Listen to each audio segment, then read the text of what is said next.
Hello, a rape investigation is underway tonight after a teenage girl reported being attacked at the Latitude festival in Suffolk.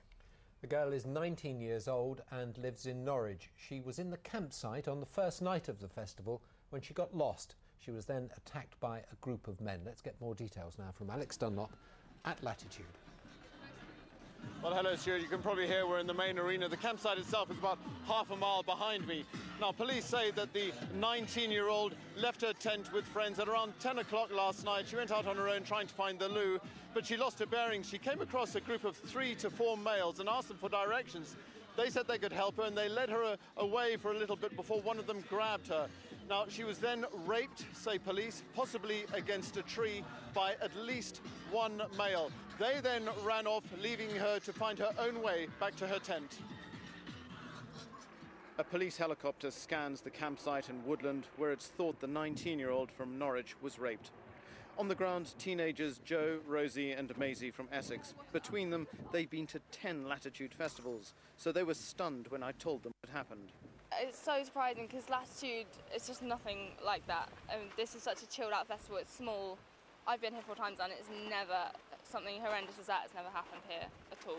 That it's happened in such a safe environment, how much does that put you on your guard? Yeah, we're definitely not going to be taking any risks now. We'll be walking around together at all points. People bring their young children, and it's always been the small festival. It's nothing big like Glastonbury. It's just really chilled and relaxed, and for something like this to happen, it's just so shocking.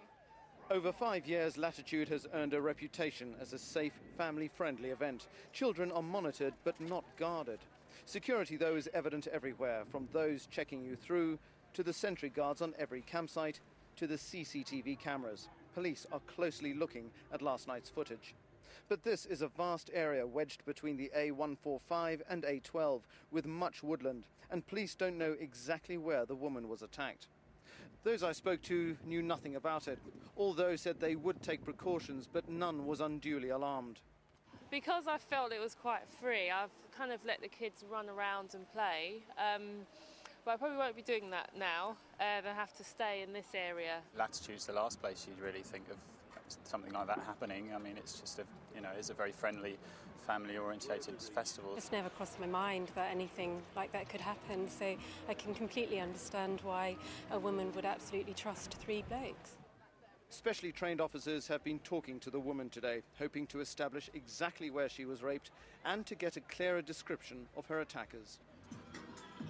Well, it's thought that one of them had short, dark, curly black hair. As for the woman, she was wearing jeans, a yellow and cream top and a black cardigan. Now, one thing police have in their favour is this. Last night there were 10,000 people here, and it's hoped that over the weekend someone will be able to come forward with some information. Back to you, Stuart. Alex, thank you very much. A man involved in a late-night scuffle with police and paramedics walked free from court today, cleared of all charges. Alan Lethbridge was sprayed in the face with CS spray. He grappled with police on the pavement. The whole incident in the High Street in Brentwood was captured by a television camera. Alan Lethbridge arrived at court escorted by his mother to appeal against his conviction of assault by beating a paramedic. Not of hitting, but of spitting. This afternoon, that conviction was quashed. I'm just shocked that they had the cheek to put me through all that when I'm innocent, and finally proved my innocence.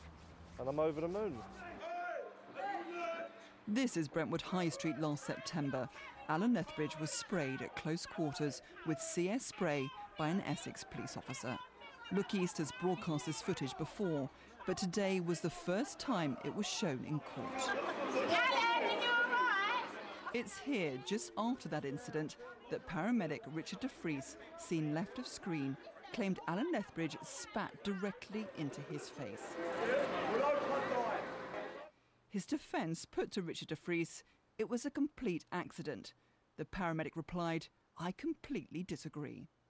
After just 10 minutes, the recorder, Mr. Tim Clark, said after watching the video 6 or 7 times, it appears that the paramedic, Richard de Vries, was mistaken, and he quashed the conviction. In a statement, the East of England Ambulance Service says this case has been through the proper legal process, so we must respect the court's decision. He phones up at 11 o'clock at night, screaming his head off down the phone because he's so frustrated with all of this that's gone on.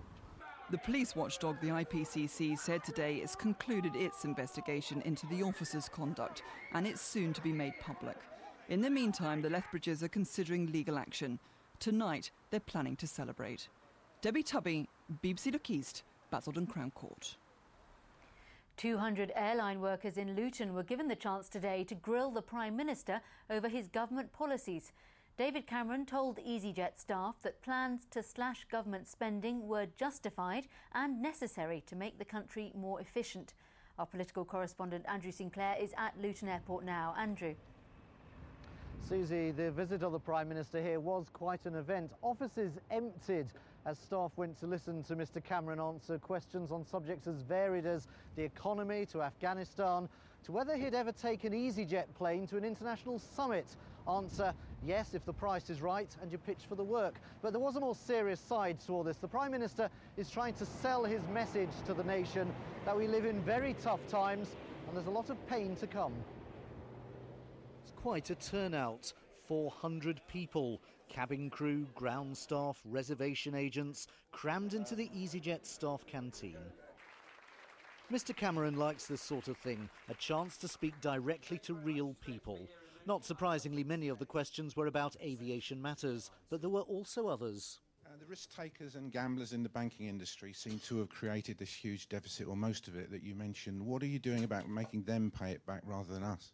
First of all, look, they did screw up big time. And there were questions about getting the economy back on an even keel.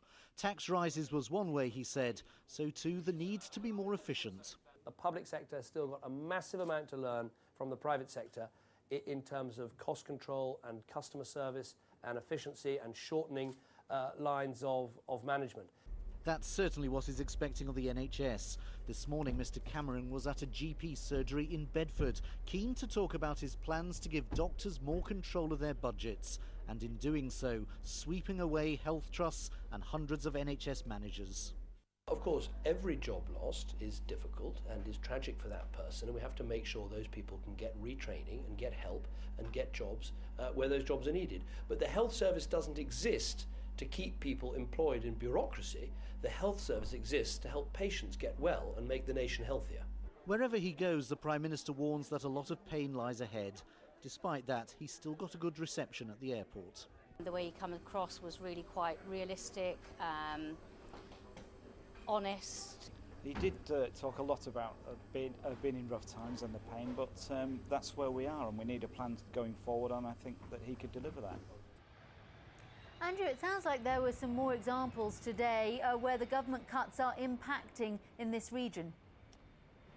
Yeah, it just keeps on coming, Susie. We were predicting this one last week. Bedford Borough Council has this afternoon confirmed that they've cancelled their comprehensive restructuring of schools in the town. You may remember they were hoping to do away with middle schools, but because the Building for Schools programme has now been suspended, that whole scheme is in chaos. And one other thing, we've learnt today that £34 million of cuts has been ordered to low carbon technology. That's something that's very big in our region. The Carbon Trust, which encourages people to go green, that's getting its budget cut by £12.6 million. And the grants made to offshore wind farms is being cut by £3 million. Andrew, thank you very much.